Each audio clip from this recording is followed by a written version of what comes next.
Oh, now you hit the record button? Now I hit the record button because Oh, it's time. shit. It's time for the Pear Genius Podcast with Rob Nolken of Disorganized Productions, formerly of Peru Productions, apparently. Peru. But we will see. We will find out everything we need to know about one of the most amazing podcasters in the pod universe. Did you know that? I do know that, actually. How do you like that for an intro?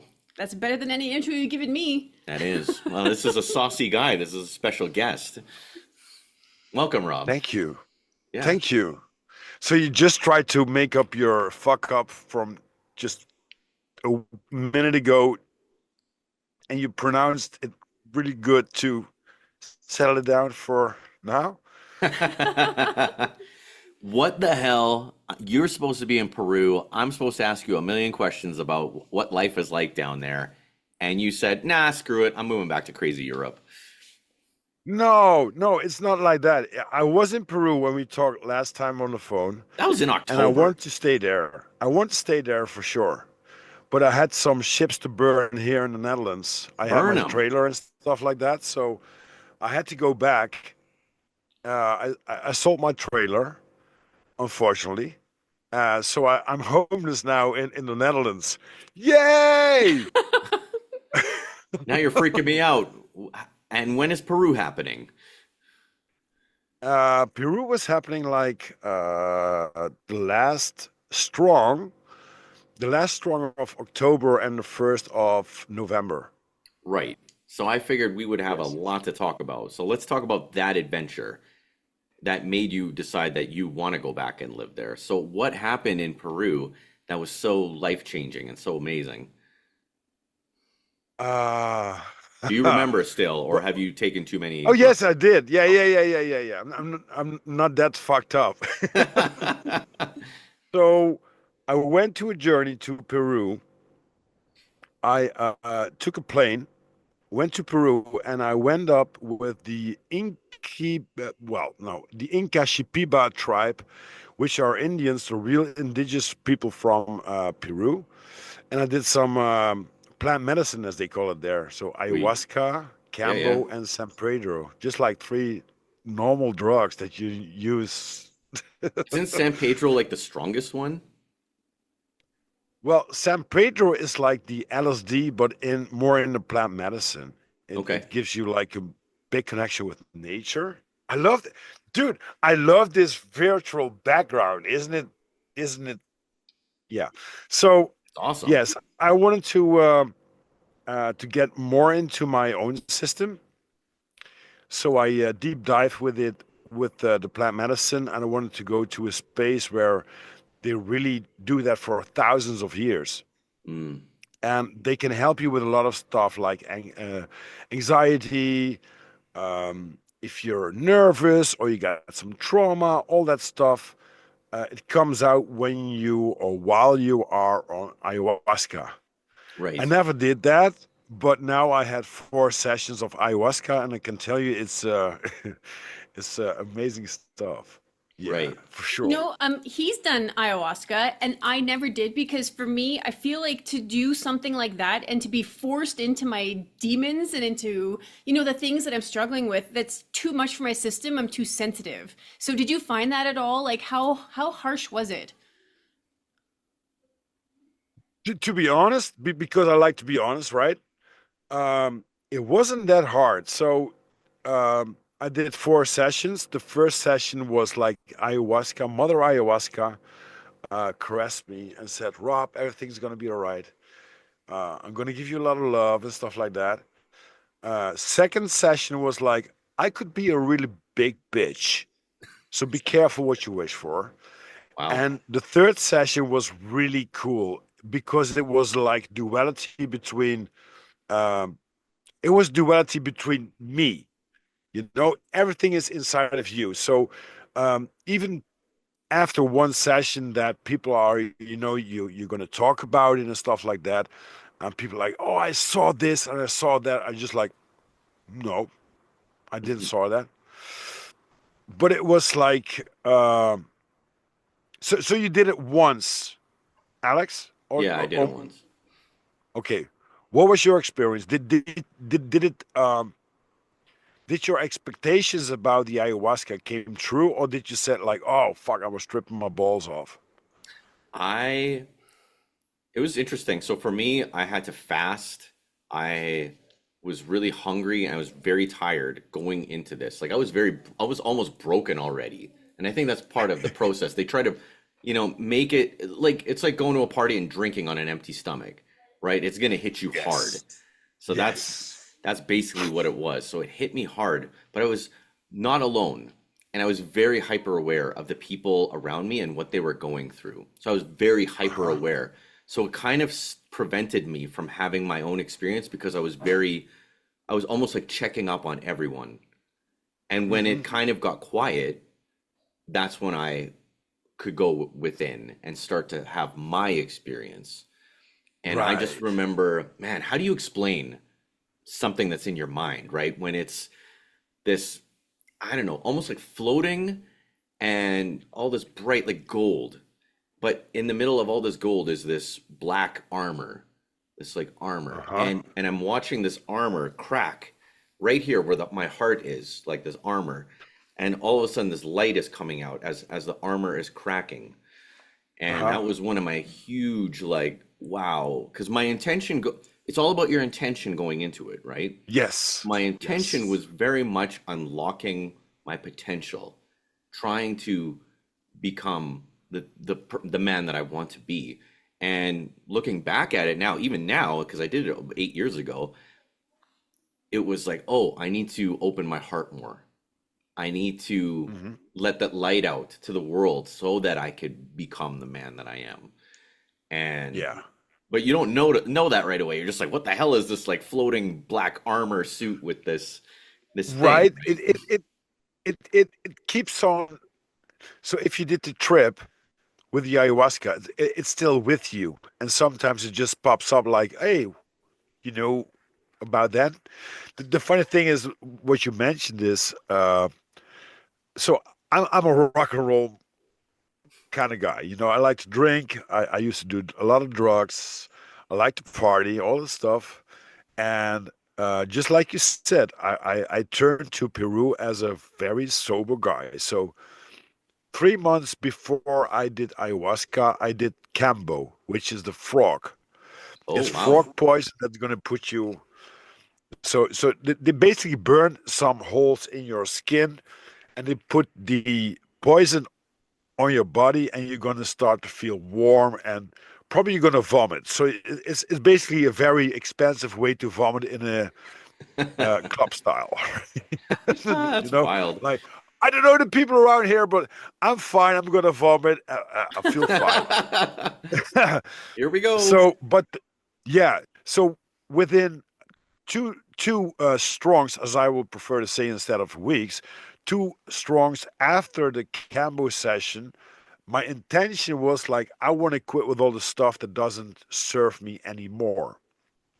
And I did a Shoko Bliss session, which is basically um, cacao on the highest level, like ceremonial cacao with ayahuasca and psilocybin Oh instead wow. of the capi, the leaves that they normally use with ayahuasca.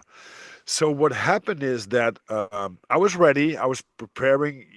Okay, I'm going to have a great trip, and when the trip hits in, I'm going to smoke a fucking joint. But all of a sudden, I heard this voice, and that voice was talking to me like, "You don't need that anymore." I said, "Okay, how am I going to deal with that?" Well, you're going to deal with that. It doesn't serve you anymore. So what you're going to do is when you're feeling like I want to get, well, basically drunk or whatever, or you want to get stoned, you're just going to meditate or you're going to breathe. Okay. I know breath work, so that's one of the things that I did. What happened is, excuse me, That's okay. Netherlands cold. So what basically happened is that I wanted to get high and I want to smoke a joint while I was feeling the high. I heard the voice. These two joints that I made were for about 3 months lying just on the corner of my trailer at the time because I didn't smoke anything of that. So I quit smoking, I quit drinking at that time. That was the 10th of August 2024. So I was preparing for the trip of Peru, which I didn't have the money for, but I thought like okay, why do I not manifest the things that I really want? And then the journey started. So I quit smoking, I quit drinking, but there's a lot of other things like sugar, salt, and also for all the guys out there, stop wanking because that's the highest energy that you have. Mm. That was for me the biggest point. Like, okay, I want to go to that level that I want to go to Peru. How how to do that? Because I'm a addictive kind of person. So I said, okay, if I have a goal and you want to go through there, you got to stop doing fucking around. So I did. So I stopped with all the shit. No smoke, no drinks, no sugar, no fapping. That was the hard part. Uh, no, Funny. no salt. Salt is also something that's especially in our world, like, oh, I don't eat salt. Well, look at all the stuff that you put in your body, Yeah. and a lot of salt is going to be in the, and I'm not meaning like Celtic sea salt or whatever, but the real bad salts. So I stopped with that, and I was for the first time in my life, at 51 winters young at this time, I was sober as I could be. And then things start to change. And within two strongs before I went to Peru, everything started to manifest themselves. So the money was there, the ticket was there, and I said, I'm going to Peru.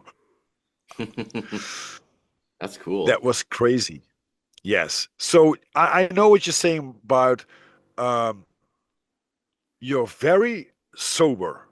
So very sober. So if you drink like one bottle of beer, you're going to be drunk. If you Right. smoke a cigarette, you will be stoned as fuck because of the cigarettes and stuff like that, because of the nicotine. Mhm. But I knew it was all because I went to a very holy and sacred place, which was the Inca Shipiba tribe in the middle of the jungle in Peru. No power, no internet, no connection with the outer world. And I felt so, it felt like home when I was there. Mm. That's awesome. It's really good. You want to go now? Yeah. To Peru? Yeah, yeah. Let's go do it. So, before we get into the Peru bit, you cleansed your body, you're doing all these amazing things. How did it feel? Did you have withdrawal from all those things? Did you miss those things? No, that was the crazy part. Like, okay, okay. So you got a higher purpose or a higher goal, right? So you wanna make sure you don't fuck up, first of all. Right. So you don't want to. But I was really the 10th of August when I heard that voice, like, oh, you don't need it anymore, it doesn't serve you anymore. Great, but I like to smoke, I like to drink, I like to get a little bit, getting the razor sharp edge of me off. But somehow it felt so good. I started to meditate more than I ever did. I started to listen to myself, and I would think like, oh my God, within 24 hours, I'm going to be like a madman running around this place. But it didn't. It felt so good. Still feels good, to be honest with you, um, because it felt like this is the real Rob. I started to be more creative as I was before, um, focusing on really things that I really like, Hmm. and this voice was guiding me somehow. Not all the times, but it felt like I'm more pure than I ever was in my life for the last, well, let's say 30 or 40 years. Because and that felt really that felt really strong. So also when I went to Peru, I just cut off with all the bullshit. I don't listen to the radio. I don't watch TV. Not at all. So eventually, when I was going through the trip and it was airport to airport, I think uh, three times I had to jump on another plane to get there. Oh wow. I just cut off from everything, every bullshit from what we call normally life. Yeah. But it felt so good. And when you are there, you are. It's like a 2 hour drive from the last city known in Peru. It's Norta, and you go driving with a tuk tuk 2 hours into the jungle, Oh wow. and then you have to walk for a little while to the Inca Shipiba tribe. And the Incaras, which are the shamans, this one was Matilda together with her daughter. Matilda is a shaman for more than 45 years. That she is 65. She practiced for more than 45 years plant medicine. When you do plant medicine in Peru, it's not like, oh, I'm going to study some plants. Oh no, you're going to choose one plant and you will be locked up for about 1 or 2 months only with that plant medicine. So you're going to teach the plants are going to teach you about the plant and what their purpose is and stuff like that. So you can imagine uh, with the vast jungle of Peru that it's not like one plant. Hmm. There are so many plants, and every plant on this earth has a purpose. But sometimes it's poison and sometimes it could heal you. So you have to figure out, do I have to boil it? Do I have to cook it? Do I have to smoke it? Do I have to, there's several things that you can do with the plant. And a little bit too much is basically going to take you down. And the perfect stuff is going to give you the things that you need. So, for example, when the indigenous people of Peru or the Mayas or Indians, as they say in America, study a plant medicine and somebody's going to be bit by a snake, they're going to search for a remedy. When they go into the forest with ayahuasca, the ayahuasca shows them, like, this plant you will need for your cure. But the funny thing is, if you look at the plant, it looks like a snake, or it looks like the bite of a snake. So there's always a connection between everything around us, and that's how they teach themselves the plant medicine, and that's how they get answers from nature. That's amazing. Now, can you imagine if people applied that? Let's say that you are a life coach. Did you lock yourself away for 2 months with one thing and you became the absolute expert in it? And now you can come back and serve the people who are looking for answers. Like the lesson there is in so many levels. Yes, but that's the thing, because once you enter the community of the Inca Shipipa, um, the Incaras are smoking mapacho.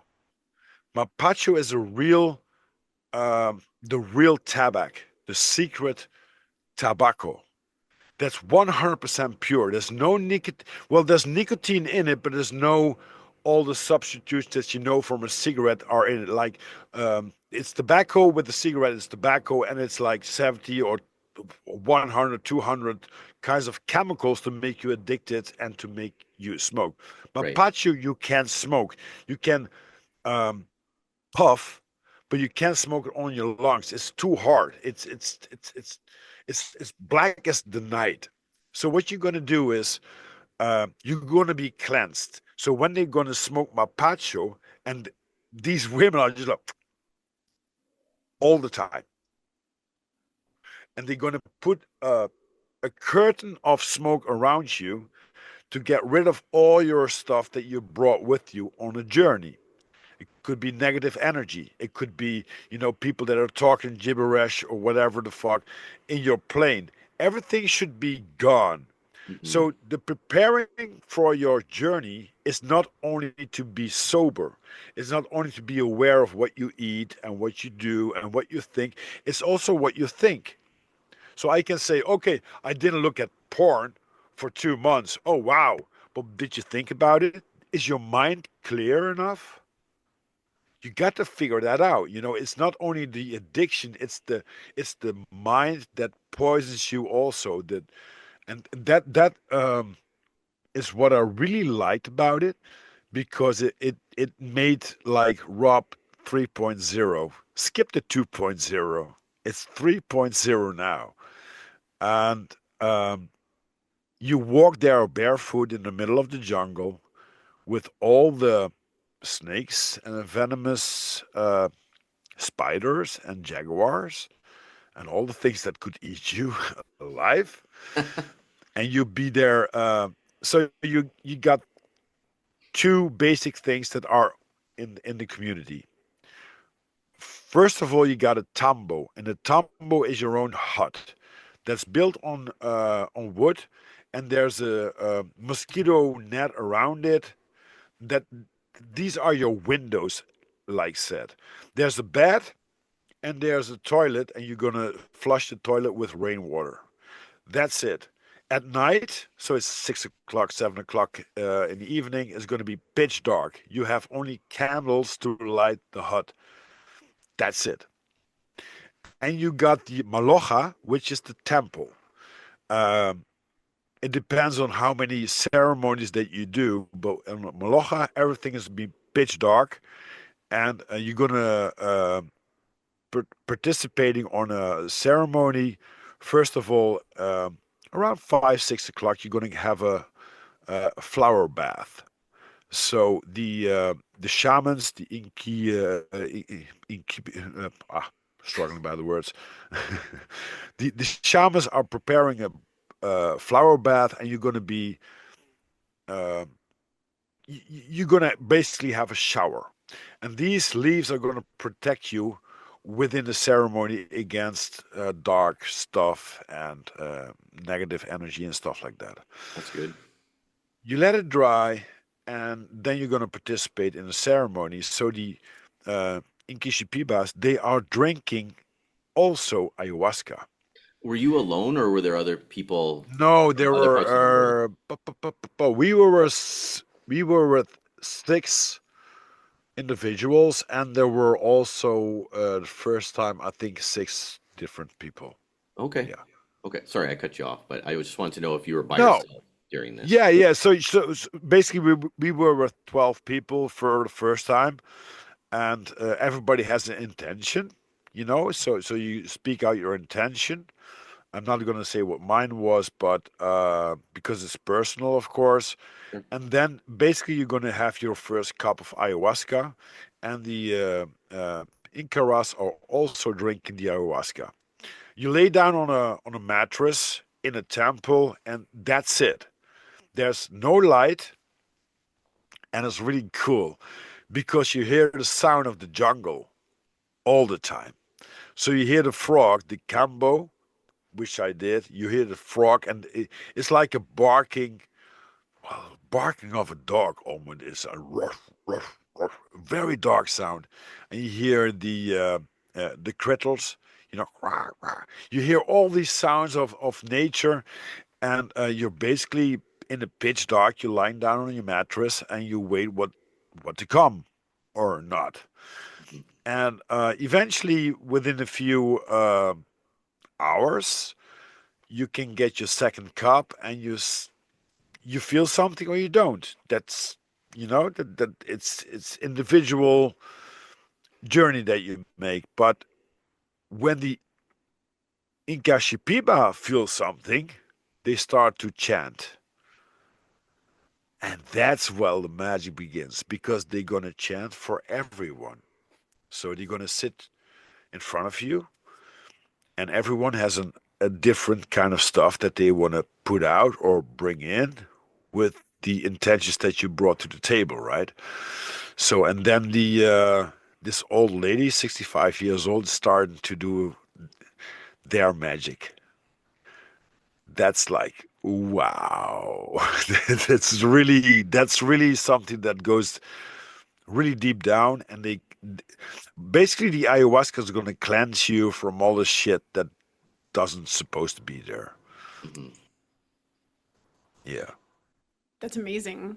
So you have this beautiful experience in Peru, and when as you're speaking, I'm getting this intense feeling of grounding, and I've never been to Peru, but just from what you're saying, the energy I'm pulling off of you is this intense grounding, and I can only imagine how amazing that must have felt. Now, when you come back to the Netherlands, what's different? How do you feel now? Oh, so fucked up. do, I'm still no. This is still like a little battle for me. So it has to do with some things that I have to face when I get back to the Netherlands, first of all. But I arrived at 12 o'clock in the evening, so 12 midnight in Düsseldorf, which is like 1 hour drive. So I was back in my home like 1 hour in the middle of the night. So it's 1 p.m. I think it is, or is it a.m.? I don't know. AM. Yeah. Yeah. Okay. So, but the same day I had to work again. Wow. So I came home basically, sorted all my stuff out. Like, okay, this is my food, this is my clothing that needs to be washed, and within a few hours after I go to sleep, I have to get to work again.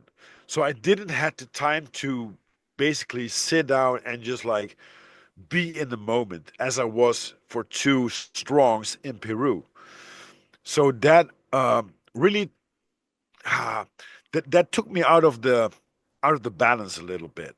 But because I'm here in the Western world, everything, but really everything in this Western world is started to take a toll on you. Like everything has to be involved with money. Everything has to be involved with faster, bigger, more, all that stupid stuff that doesn't ring a bell for me at all.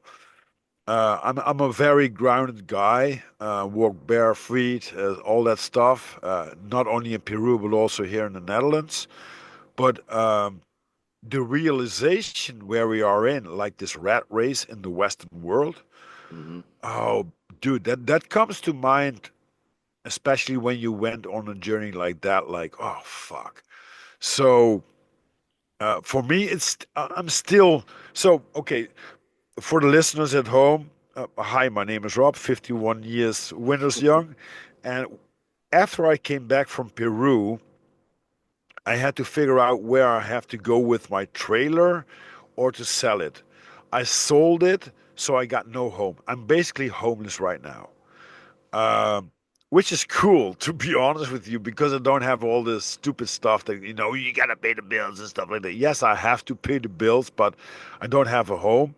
But it's really challenging at this time. Yeah. We just so you know, Rob, we were homeless for I don't know 4 or 5 months too, with kids, and we just traveled Europe. We had no home. Like we sold it, everything. We sold almost all our stuff. Right. We had the kids, and it's very freeing. It felt It's a little amazing. bit wild going from place to place, and but it's quite the adventure. Yes. And the thing is, I got several options to do right now with the little money that I made. Well, the the big loss that I had it left me over with a little bit of money. So okay, I can travel, I can get a van, I can get a motorhome, I can go, traveling to go to America again or whatever. But you all of a sudden you have several options, which I never had. So I have to be very careful what to pick because Right, all the other options that I did in the past screw me over double, right? So right. I don't want to get screwed up again. So maybe I'm gonna travel, maybe I'm gonna get myself a home. But here in the Netherlands, I don't know what it is like in Canada. but you pay for a 20 square meter home with a shared bathroom and a shared kitchen, about 700 euros, and that's exclusive power, water, Oh my all that goodness. fucking stuff. That's crazy expensive. Dude, it's not normal. No, and here It's too, it's not normal either. Like no. it's crazy what it is now just to live in our house. It's well, our mortgage is almost double, and the groceries are double. Like everything is double. Is this little piece of shit like Trudeau? Is he gone or did he just step down? It's such a big show what's going on, and there's it's crazy how much we don't know about Uh what was huh. planned at this point. He's frozen our government, right? Like, Yeah, our government is frozen right now because of him. Oh, So he gets to oh. kind of stay in power longer, even though if he wouldn't have done what he did, they would have actually triggered an election in March. But because he did what he did, he gets to stay in power till probably August if he wanted to. So They did just the that, same trick here in the Netherlands, and they got more power when they do that trick. right. right, exactly. And you know what would be actually kind of funny is if Donald Trump just took Canada right now because we're just so weak. Oh, wouldn't that be great? It Or would be, it what would just be about funny. It Putin? would just, You know, when Canada would Putin, deserve it. I mean, Canada and Russia is like it's like a few miles away from each other, right? If you look Oh, like on the map. Alaska is only 50 miles away, but Alaska is America. Yes. But Alaska is very close, yeah, to It's Russia. 24 hours in the time zone because they have to make something up, right? Right. Yeah. But it yeah, it's but I think everybody, and that's the thing. I'm uh in a duality all the time. Since I went to Peru, I figured out, I smelled, I tasted the life of Peru, which I really like that kind of stuff. I did a lot of work for myself to get from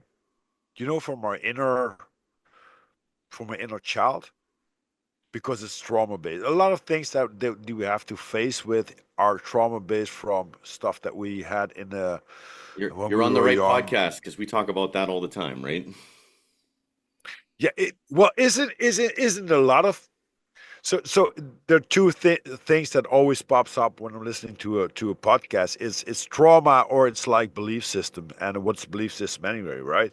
Right. But a belief system is based on trauma, and trauma is based on something that's been indoctrinated in your system. That could be a belief system from your parents, from your school, or it could be like a fucked up situation. Like, well, I have all of them, you know. But then you realize when you got growing up, and when you doing the things that doesn't work out at all, like, okay, I need more. I need bigger guns to get myself back in balance. So what do I need for that? And all of a sudden, this little voice, dude, when I was watching like Discovery Channel, I saw Indians doing with plant medicine. I always thought like, oh, I need to go to there. You know, Yeah. 20 And you made it years, happen. You 50. went, Yes, because nothing is impossible. right? Nothing. So you have this amazing experience. It sounds like you didn't have an integration moment when you came back to your life in the Netherlands. So it sounded a little bit jarring for your system. So now you're faced with all these options and you're worried, what is my brain going to choose this time? You are super razor sharp. You're like this hardcore air sign. Like I've had conversations, I've been in your energy. You are smart as hell. So what happens if you sit in the groundedness and the feeling of Peru and make the choices now from a place of feeling instead? How would Yeah. it feel for me to go this way? How would it feel for me to go that way? Oh, it's so automatically normal somehow, because I like to jump into the fire, right? So when we met, we were just like, it was a little bit the same thing as I experienced now with Peru. Like, two strongs before we met in LA, I wasn't figuring out like, oh, I'm going to LA. I had this little thing like, oh, it would be cool to hook up with these guys in America. I want to go to America, stuff like that. And all of a sudden, I got this message from Milton, just like, oh, hop on a plane, man. I said, what? Yeah, hop on a plane, and I'll figure everything out. I said, oh, okay. So when I told my friends and my family, like, oh, I'm going to LA, they said, who do you know people in LA? I say, yeah, I talked to them on a virtual stuff, I never met Milton, but I was talking to Raul and Alex, and it's going to be all right. Really? What if, what if nobody shows up at the airport? What if you're going to be killed? I said, okay, come on. Okay, give me a break. I'm not going to survive my life anyways. So every single day is a blessing, right? Yeah. Second of all, if I go to LA, nobody's going to pick me up. I will have a great time until I burn my money. Probably going to be, buskering in the streets with a little guitar, make some money, get my Starbucks for the first time, and I go back. Oh, now you're gone. Was that me? Did I do that? Yeah, that was you. Oh, I'm Yes, sorry. yes, yeah. You switched. You switched. That's my wife. Oh, there you go. That wasn't me that time. It's okay. No, no, I'm not complaining at all. I mean, I just want Don't to touch say, it. but I was actually going to say this is a oh, perfect that's what she opportunity. said. I was going to say that I don't think that you were meant to integrate back into Peru. What are you doing? I don't What know. are you? You weren't meant to integrate back, or sorry, into Europe.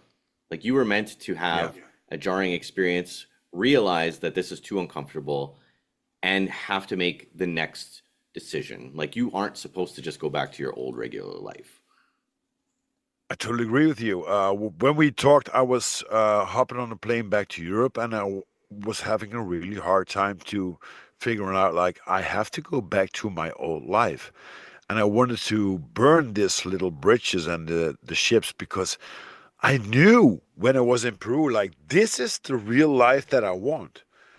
I don't need, fancy cars and big houses, all that stuff. I don't care about that shit.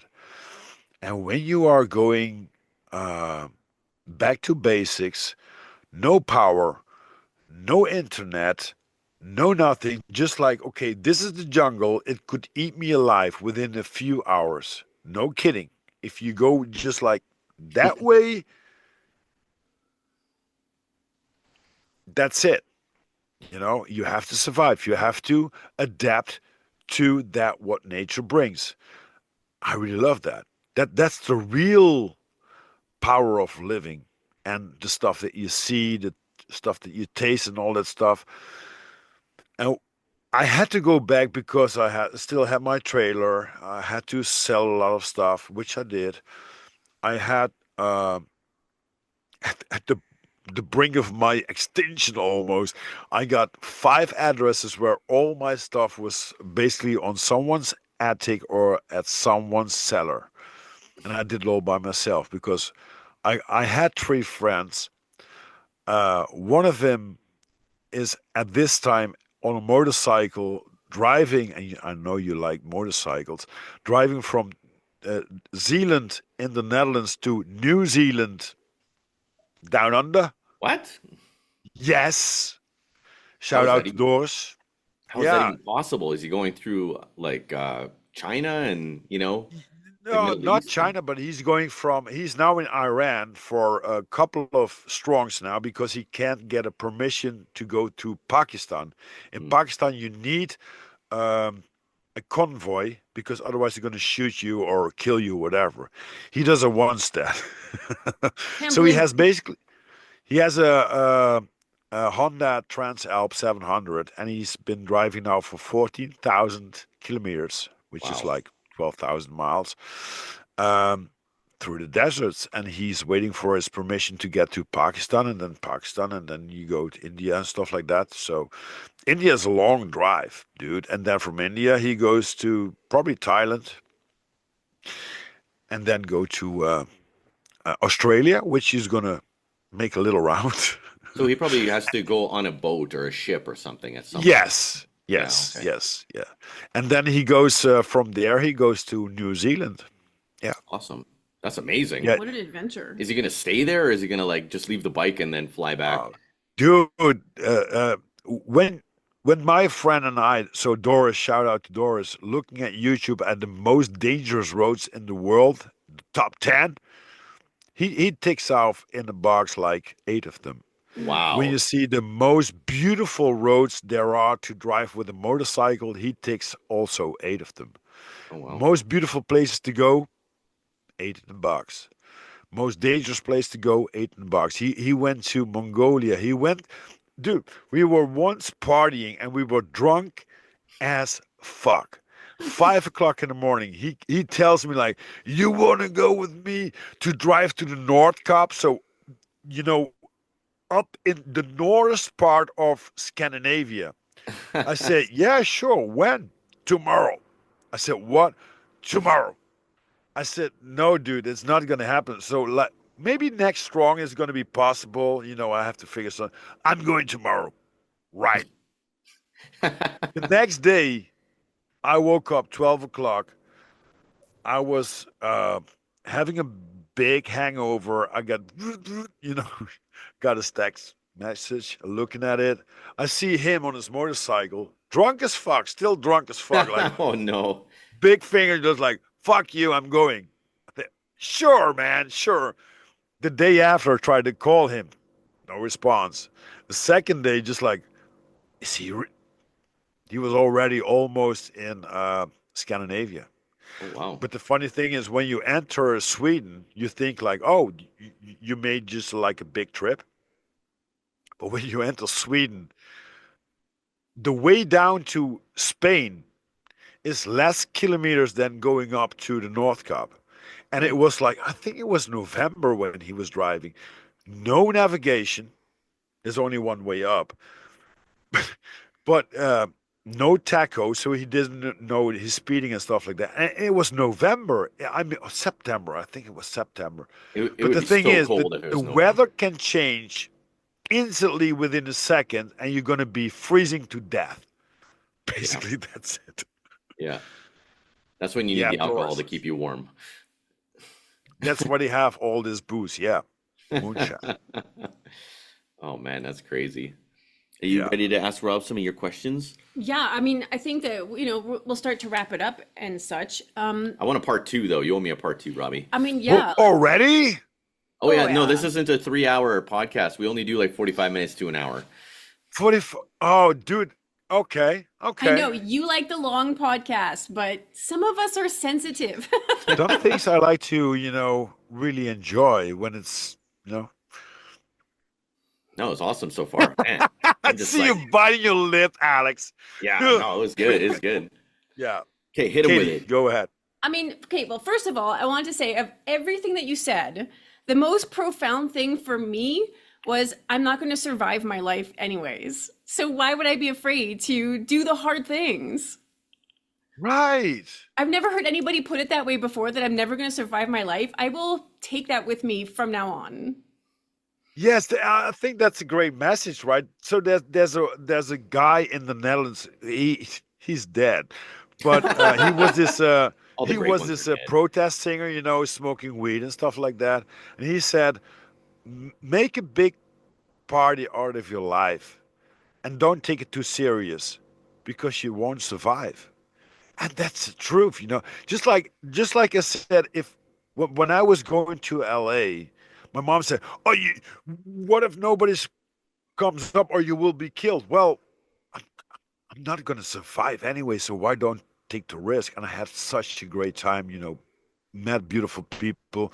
I know that when I was going on the rooftop, first Milton showed me the apartment, just like, "Oh, dude, holy shit." Bottle of wine, your apartment, the view, all the stuff. And I knew you guys were partying up,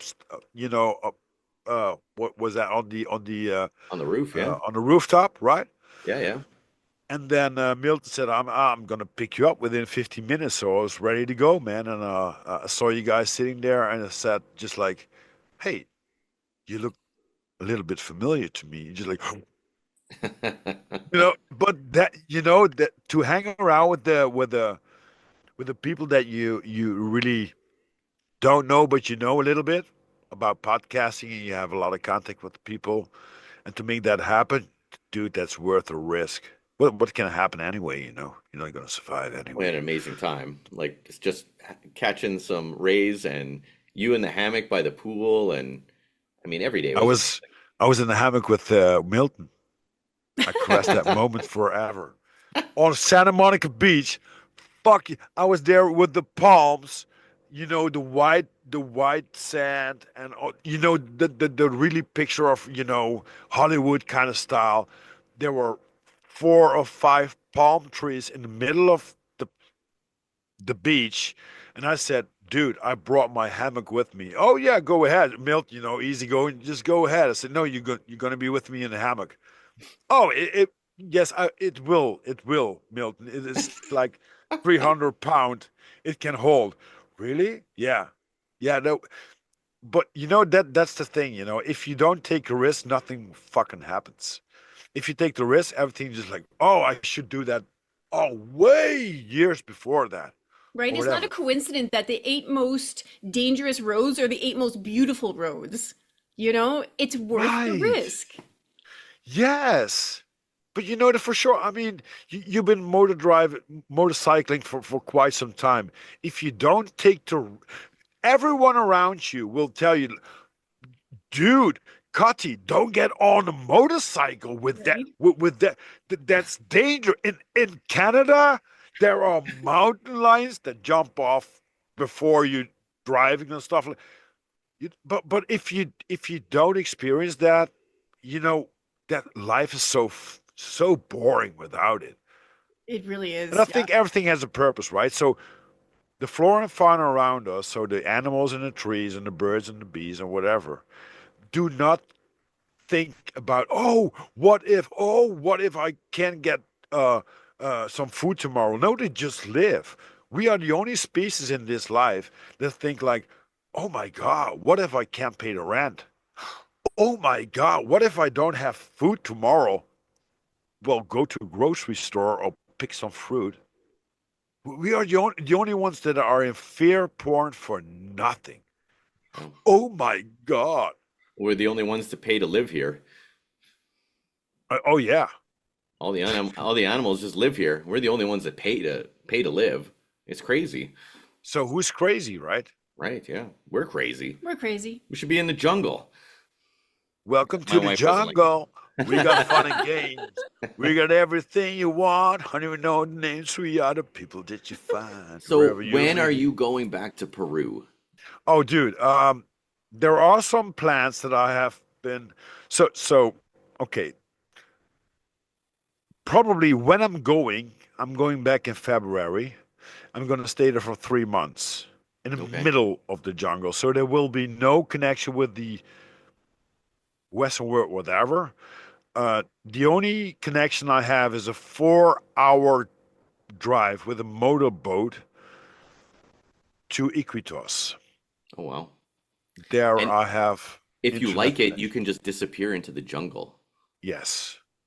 But the jungle is also taking care of that, because when you fuck it up, even if you touch a wrong tree, you, nobody will ever find you, man.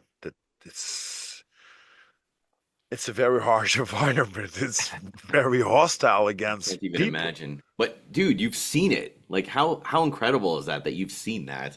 There's not that many people in the world that can say that. True, true. But hey, you know, you got to make a party of every single day, and if you start to believe in yourself and the things that you can possibly imagine, you can make it true. I mean, dude, when we were talking to each other, Alex, you've been now in my podcast, Disorganized Production, for 2 times, 3 times. Kati, you were there 2 times. We had a LA connection, which was very cozy on the bed. But I never ever thought that I would touch base in LA for example. But then within a few strongs, it's just like, "Oh fuck, I'm going to LA. What? Yeah, Yeah. yeah. So everything Life is is wild. possible if you believe in it. Yeah, life is wild. Absolutely. So, I mean, you are very adventurous. You have these amazing chapters. What would you title the chapter that you're in right now? Oh, challenging, very challenging. I really so I did a lot of stuff that really challenged me as a person, which I really, I could get a.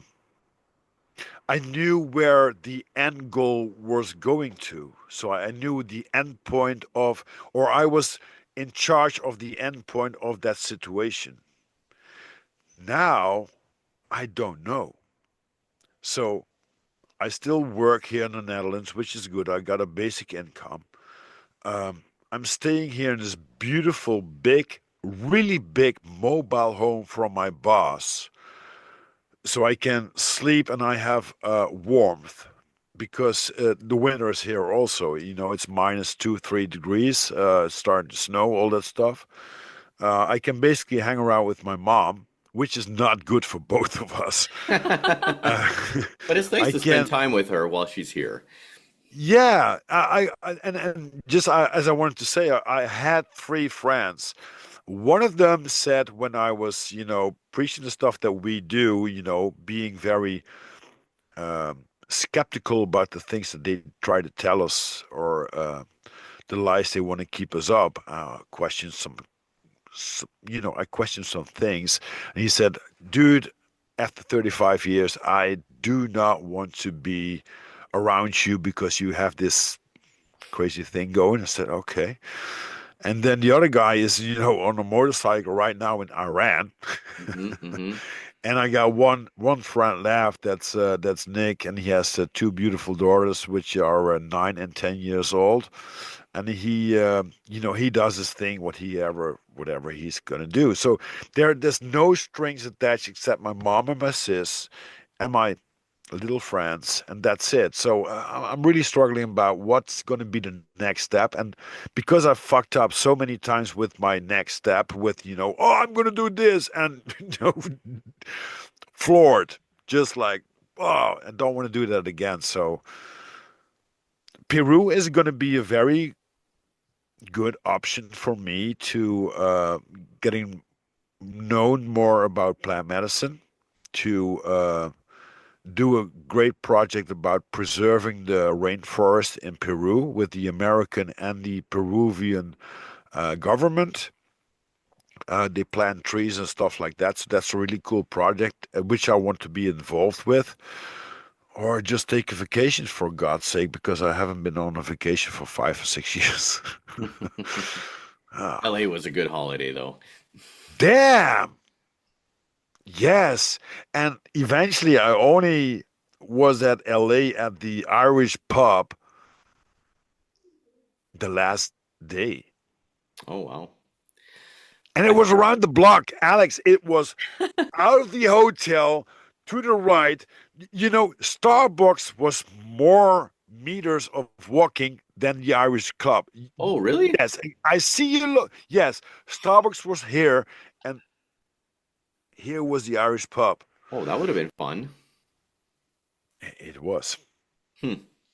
I totally can relate to what you're saying though about doing these incredible things and then coming back and like you're back, but you don't want to be back and you don't want to assimilate and you're Yes. trying these challenging times to just try and get to that next thing where you can get to the thing that you've been trying to accomplish.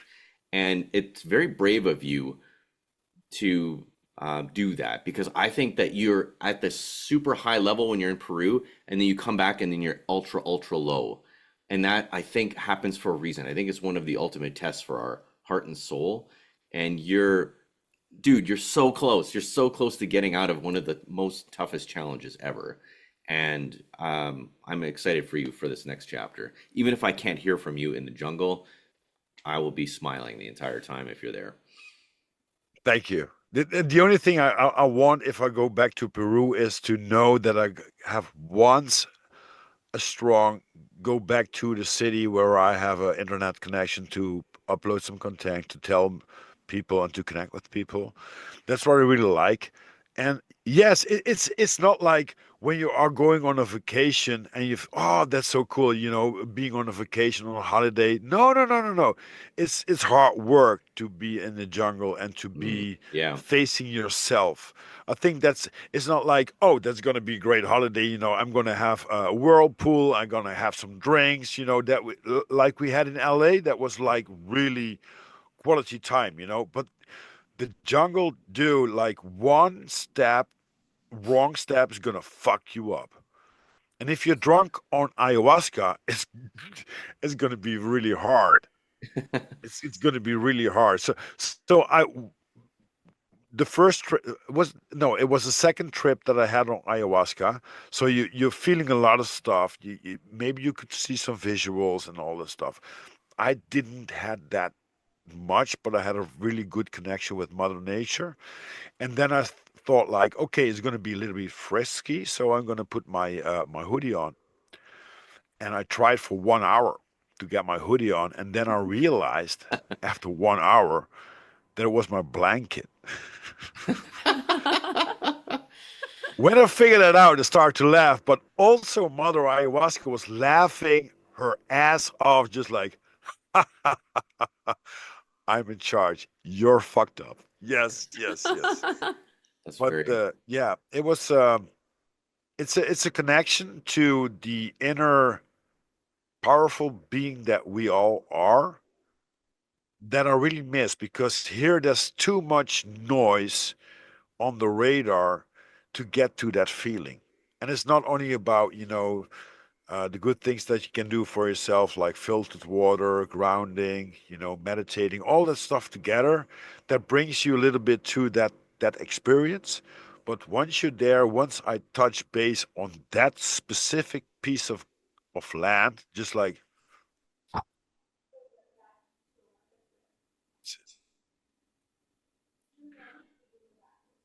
nowadays, I like the silence. I love to listen to music. I love rock and roll, all the stuff, punk, metal, you name it. Here and now, at this moment, I like silence. In the jungle, there's nowhere you can find silence because when there's silence, there's a predator coming for you, right? But the sounds of nature are so that's a vibration that should be on on a big speaker on a central hall, just like that's it, man. You listen. Oh, that's the bird. Purr, purr. The sounds are so amazing. Just like how did nature fucking worked out that this bird is sound like a car alarm? No kidding. that's No kidding. wild. Just like, what's that sound? So familiar. Sounds like a car alarm. That's a bird. Hmm. Butterflies, like that big, That's a nightmare. completely blue. You don't like butterflies, Cuddy? Worms with wings. It's her fear. It's her fear. Worms with wings.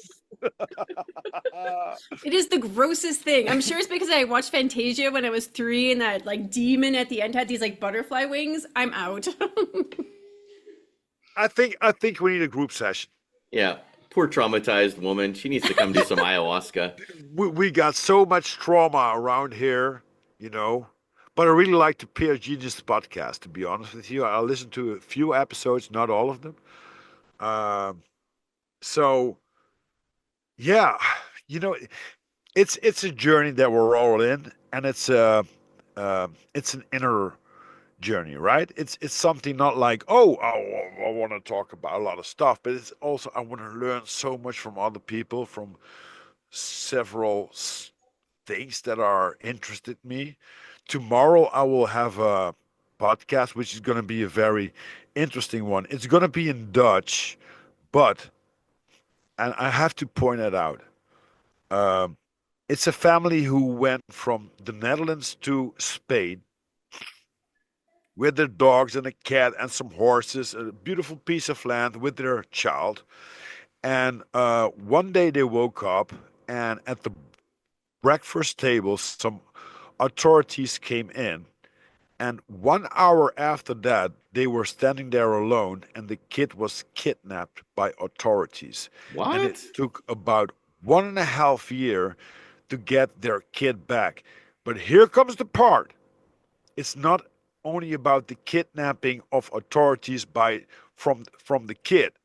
There are more than 1,000 children kidnapped every single year in only Spain. Jeez. With just like that's something like and I think if you are doing podcasts, it's not about one subject. It's about, okay, something goes too hard, and some things are cheerful, some things are very dark, but we have to give these people a voice. Hmm. Yeah, I people think need to that's realize that this is a huge problem. There is a lot of pedophiles, there is a lot of perverts that are trafficking children, stealing children, and wow, so this is already an interesting. I'm looking forward to hearing this episode. So that's a good plug for the Disorganized Productions podcast, but it's important that people know what's going on. Not to live in fear, but to be aware and to shine the light on yes. it, because once you shine the light on it, it will help destroy it. Yes, and it's the same with people that are passing away. I always like to think about people that I met or that are really, close to heart. To think about them keeps them alive, in Hmm. my perspective. So Yep. if you do not touch base on subjects, it will fade away.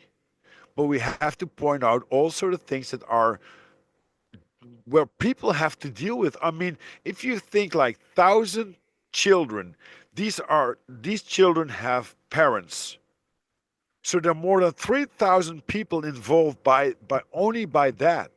And I'm not talking also about the rest of the family, the brothers, the nieces, all that. It's like, what the fuck is wrong with us?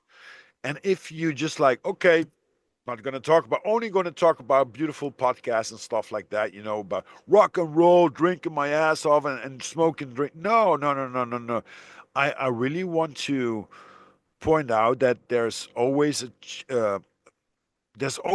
opportunity to change life before it changes you. Sure. But you got to do it yourself. Maybe there are some people that you can listen to on YouTube or read a book. Katya, I love your book. Paulo Coelho, The Alchemist. That's a really good one. But if you want to read the Bible as a hold on, as a red thread through your life, that's okay. It doesn't matter. But these things are really happening in this world. We're living in 2025, for God's sake. We need to be the voice of all the people that can't have a voice, I think. Yeah, for sure. That makes podcasting more useful, right? You're not just talking fluff. You're bringing things that mean something. Like when we set out to do this podcast together, it's not just about marriage. It's not just about relationship. It's about having those honest, difficult discussions, and some days we show up very raw, but it's real, and then Yeah. now bringing the guests in. Yes, it's a little bit selfish because there's always, like I said, that nugget, that profound moment where it's like, there was a reason the universe put you here. And there was a reason I heard this particular thing because now I get to attach feeling to it and carry it forward. A little piece of Rob Nolken is coming with me from now on in this new energy because of this experience you had in Peru. So you're shifting the Yes. quantum field by working on yourself, and just by us having this conversation, I get to rise with you. Yes, but it's the same as we were talking, both of us all together and individually with me in LA. You connect with a human being, right? And you can say, "Oh, you think wrong about this," or "I think about different," or "Oh, you don't like this music." No, it's not about that. It's when you really connect. And I know that you have a really bad thing about connecting, like the hugs. I'm a hugger. I love to hug. But the thing is, and you know that too, when you feel the energy of the right people, you do not have to agree with them. But when it feels good, I mean, I never had one moment of doubt in LA. In the middle of a big fucking city, just like, wow, America, LA. You hear the sirens going on and on. The first night when we were sitting outside, when there was this big boom that even, well, Milton wasn't looking, but everybody's like, it's just like, okay, somebody's gonna be killed now, but we're doing fine. Oh, Milton's not running. It's gonna be fine, right? But the thing is, if we just let loose all this stuff that keeps us from dividing each other, then magic happens, I think. Absolutely. So, Rob, if you had to ask the next guest that we have on any question at all, what is it going to be? What should we ask them on your behalf? If you want to change the world, where would you start? I'm writing it down. If you want to change the world, where would you start? And with that, Mr. Nolken, thank you so much for your time. It was, man, I know that you're always awesome, and you just blew me away again. My heart's just totally full, and I just wanted to thank you so much. And I realize that this is only an hour podcast, but it makes me want to invite you back even more.